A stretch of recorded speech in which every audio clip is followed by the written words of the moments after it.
Have you ever paused to consider how much of the audio landscape might be getting overlooked? Recent data indicate that digital-only audio strategies could be missing out as much as two-thirds of American listeners. According to research from Edison Research, podcasts have stealthily risen to become the second most popular ad-supported audio format in the United States.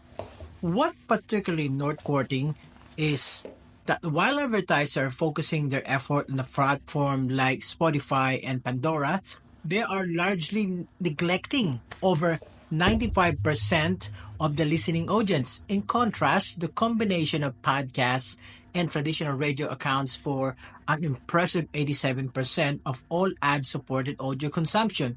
This is quite remarkable, especially in an era where visual distraction abound, making our auditory experiences a key point of genuine connection.